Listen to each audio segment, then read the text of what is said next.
Boa noite, irmãos. A paz do Senhor Jesus. Sejam bem-vindos à casa do nosso Pai. E hoje um dia especial, um dia de buscar e adorar a Deus. Tenho certeza que Deus está feliz, porque entre outras e muitas atividades que você tinha para fazer hoje, você não deixou de buscar Ele. Como nós não temos aqui ainda costume, não, na verdade o público que tem culto pela manhã, nós cultuamos à noite. Então hoje é um dia especial, é um dia que você não pode por nada deixar de buscar o Senhor. Tenho certeza que Deus tem uma palavra para você, tem um direcionamento para você, e se você abrir o teu coração, Deus vai te falar contigo.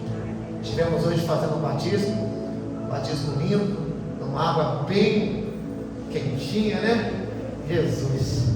Normalmente nós fazemos nossos batismos no mês de julho aqui, nós não fazemos nem antes nem depois, mas como não podemos ficar brincando que Jesus está à porta, Jesus está voltando, o casal que acabou de se casar recentemente, vice-bispo, a gente quer se batizar logo, não dá para esperar, e aí a gente deixou para fazer o batismo à tarde, para que a água esquentasse um pouquinho, né? Mas o sol se escondeu e a água ficou gelada do mesmo jeito, mas foi maravilhoso. Isso é que importa. Hoje eu estou feliz porque o céu está em festa, porque mais duas pessoas se filiaram, não, entraram para a lista daqueles que querem ser salvos, né? Então não basta só você aceitar Jesus. Jesus disse: quem crer e batizar será salvo. Para ser salvo tem duas condições. A primeira, eu tenho que crer em Jesus, que Ele morreu por mim e ressuscitou. E a segunda, eu preciso me batizar, porque quando você se batiza, você passa a receber a presença dele dentro de você. Antigamente o batismo era feito somente nos homens. No 8º dia, o pai pegava o menino e levava até o sacerdote, e ali o sacerdote fazia a circuncisão, que é como se fosse uma cirurgia de fimose, um cortezinho no órgão da criança, e ele era circuncidado e recebia a marca. Isso mudou no Novo Testamento. No Antigo era assim. No Novo Testamento, Jesus veio e Ele morreu por nós, pagou pelos nossos pecados, e hoje nós recebemos a marca, a circuncisão do coração, quando nós imitamos, fazemos o que Ele fez. Ele disse que se nós fizéssemos, nós estaríamos seguindo as suas ordens. E isso é muito lindo. Amém? Hoje eu gostaria que você abrisse a sua Bíblia. Amém? No Salmo de número 27. Salmo de número 27.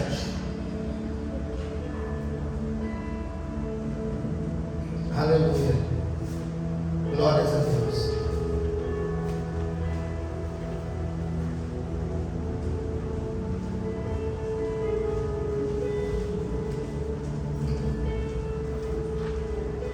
Hoje eu quero falar para você sobre, na verdade eu quero te perguntar, né? Quem tem sido a sua força?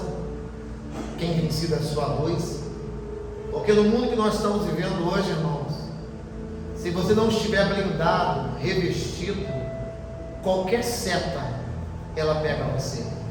A Bíblia fala que Satanás usa uma seta, uma flecha, um dardo, é a mesma coisa. Só que esse dardo, ele é inflamável. O que é um dardo? A flecha, para matar alguém, ela tem que pegar no coração, porque se pega na perna, ele só vai atrasar, no braço vai dificultar, mas quando pega no coração, ela mata. Então os inimigos tinham a mania de botar na ponta da flecha o quê? Um chumaço, um pedaço de pano embebecido com produto inflamável. Então ele acendia aquela flecha e aquela flecha vinha. Então se ela não matasse a pessoa, ela começava a queimar na pessoa. Então Satanás tem feito muito isso. Ele tem setado muitas pessoas. Muitas pessoas têm recebido palavras, e essas palavras têm sido como setas inflamáveis, dardos inflamáveis, e aquilo vai queimando. A pessoa não tem paz, a pessoa não tem tranquilidade. Isso tem tirado a salvação de muitos. Aqui no Salmo de número 27, né, falei errado, gente. Salmo 27, nem eu que falei errado. Salmo 27, no versículo 1, diz assim. Vamos ler, se você tiver a sua Bíblia. Salmo 27, versículo de número 1. Deixa eu acompanhar na minha aqui para ver se está igual. Todos acharam? Diz assim: o Senhor é a minha o quê? E é a minha o quê, pessoal? A quem temerei? Continuando. O Senhor é a força da minha vida. De quem me recearei? Versículo 2.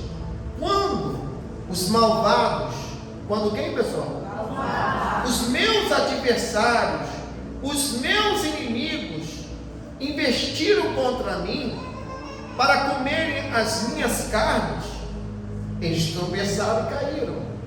Versículo 3. Ainda que um exército me cercasse, ainda que o que, pessoal? O meu coração não temeria. Diga amém, irmãos. Ainda que uma guerra se levantasse contra mim, diga, nele, uma coisa eu pedi a quem, pessoal? E que eu possa morar onde? Todos os dias da minha. Para quê? Para contemplar a formosura do Senhor e aprender. Amém, irmãos? Vamos voltar no versículo 1. Vamos entender o que Deus quer falar conosco. Porque às vezes a pessoa está dentro da igreja, mas ela não tem tomado o espaço necessário para vencer. Repare que não basta você estar dentro de uma boa igreja, basta você ser igreja. Porque quando você é igreja, você não se contamina. Jesus, ele ia no meio dos pecadores, ele sentava lá e comia com eles, mas ele não se contaminava, porque ele sabia até onde ele podia. Diga amém. Por isso que ele disse: o Espírito é, diga forte, o Espírito é, mas a carne é. Então nós temos que vigiar. Nós não podemos dar lugar ao diabo. Nós temos que saber até onde nós podemos ir. E hoje, querido, nós não temos que vir para a igreja simplesmente porque estar na igreja vai me levar para o céu. Não. Você precisa vir para a igreja para aprender a ser a igreja. Porque enquanto eu não aprendo que eu sou a igreja, eu estou perdendo meu tempo. A Bíblia diz que nós temos que ser imitadores de Cristo. Mas hoje o ser humano quer imitar tudo, quer imitar todos. Infelizmente nem os pais estão imitando. Às vezes, por não ter pai, não ter mãe, imitam um ídolo. Imita aí um cantor, um artista. Mas Jesus disse: sejais meus imitadores. Sabemos que nós não somos crente que quer crer em alguma coisa. Nós somos filhos de Deus e acreditamos em Cristo. Muitos aí fora falam: o que você é? Eu sou evangélico. O que é um evangélico? É uma pessoa que vive os evangelhos. Você pergunta para o evangélico: você sabe quantos evangelhos existem na Bíblia? Ele não sabe. Evangelhos são quantos? Quais são? Mateus, Marcos, Lucas e... Esses evangelhos é o que Jesus manda estudar. Mateus, Marcos, Lucas e João, cada um tem uma finalidade. Só que são livros sinóticos, ou seja, livros parecidos, que cada um pôs expor o que pensava. E quando você lê os 4 evangelhos, você vê que os 12 apóstolos estavam andando com Jesus, mas cada um tinha uma conotação, cada um tinha uma forma de observar as coisas. Eu sempre digo para vocês que Lucas era o mais destacado, porque Lucas, além de ser apóstolo, ele era também médico. Então nós vemos que Lucas tinha mais propriedade. Lucas, ele falava um pouco mais. Mas hoje nós vemos pessoas aqui na igreja ou em outras igrejas que te dizem ser evangélico, mas você pergunta para ela da Bíblia, ela não sabe. Por quê? Porque ela não tem uma Bíblia, ela tem um smartphone, ela tem um aplicativo. Mas quando eu tenho a minha Bíblia, não. Eu marco ela, eu escrevo ela. A Bíblia fala que eu tenho que meditar de dia e de noite. Mas a pessoa só medita na Bíblia domingo quando vem, quando não esquece a Bíblia em casa. Eu preciso que você tenha a sua Bíblia.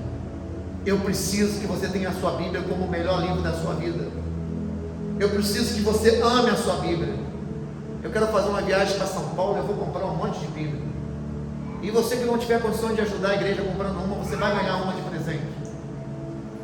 O dia que tiver aquele sinalzinho que põe na igreja, botem no presídio para cortar o sinal do celular, eu vou comprar um desses. Quando você entrar aqui, só entra quem tiver a Bíblia. É o passaporte. Porque a sua Bíblia, gente, ela funciona a qualquer momento.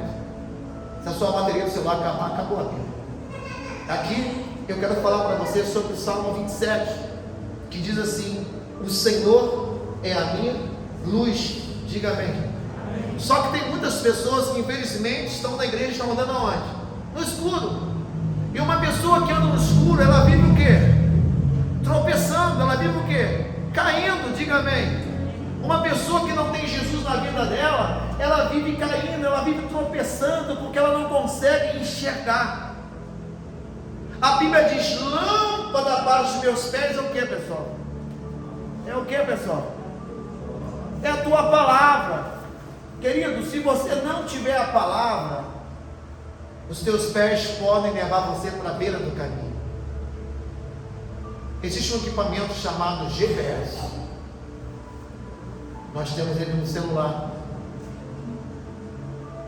Antigamente não tinha GPS. As pessoas se orientavam pelos astros, olhavam para as estrelas, e ali ela praticava pontos cardeais e ela conseguia se direcionar.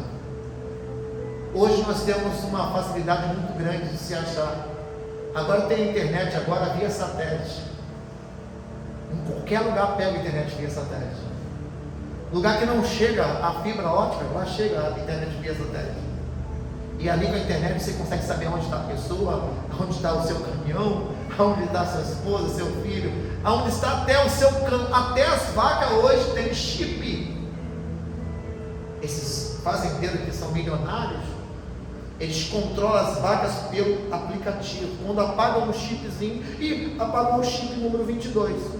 Vai lá ver se as 22, a 22 deve ter morrido ou deve ter alguém roubado ela. É tudo via celular.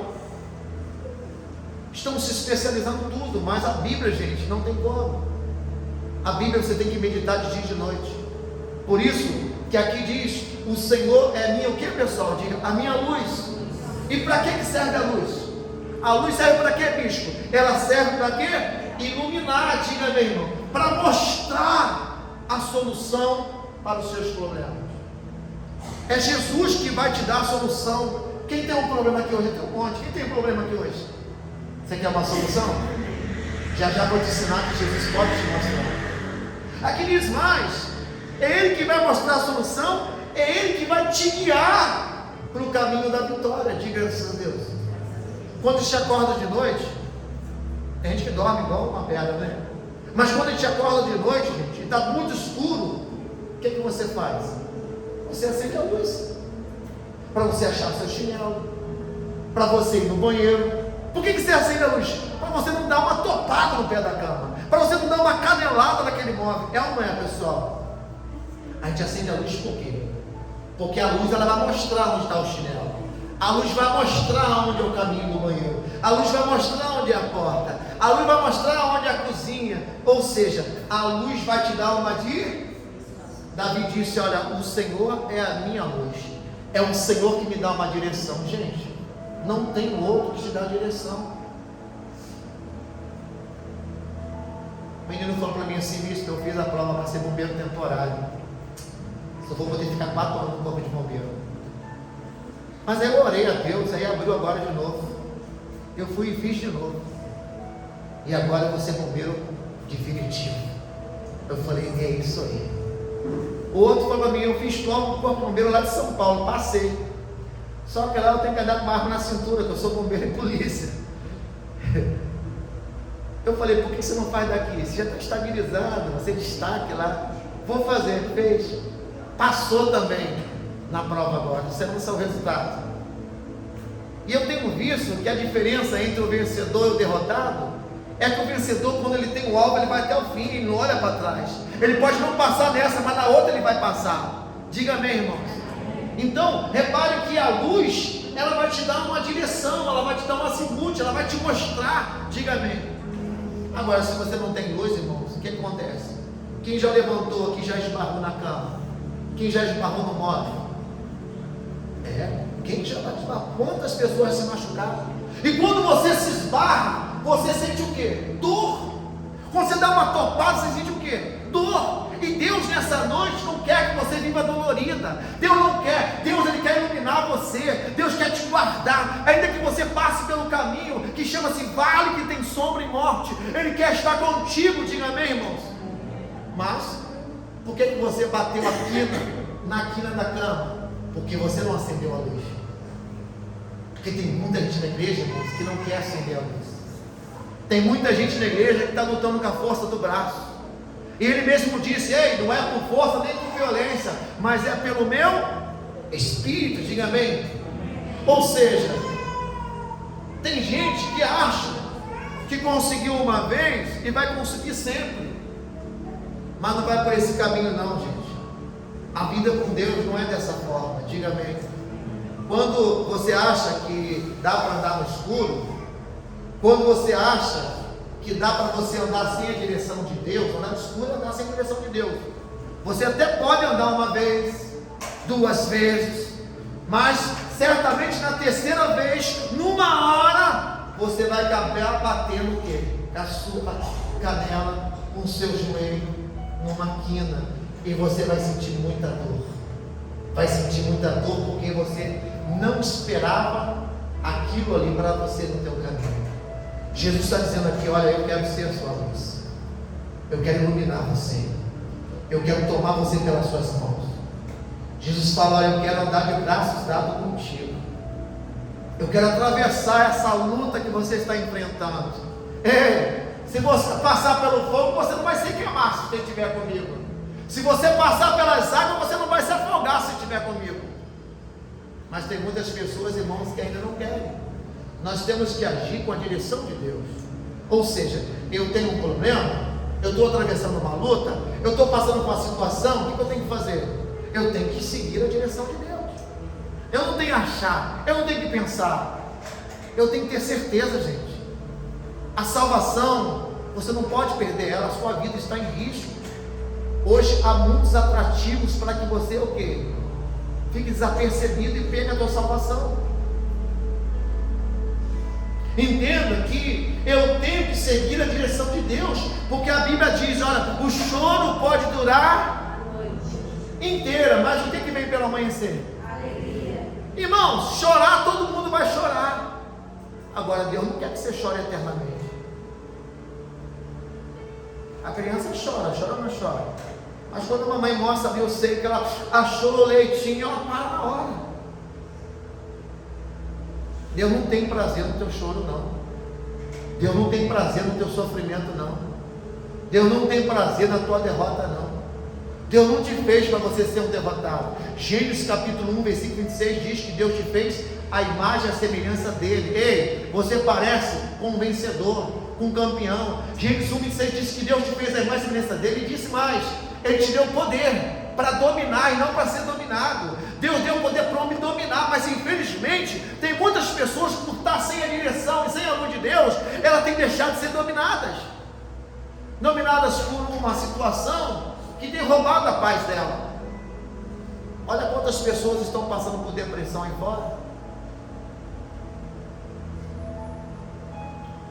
Olha as estatísticas, quantas pessoas estão pulando a passarela, estão se suicidando. Além da depressão, tem o pânico. Olha quantas lutas as pessoas estão enfrentando porque estão sem a luz. Ou seja, quem está me entendendo aqui, gente? Por que você está chorando? Estou chorando porque eu estou longe do Senhor. Então volta. Ninguém chora por estar longe do Senhor. As pessoas choram porque perdeu alguma coisa, mas ninguém está preocupado em perder a presença de Deus, irmãos.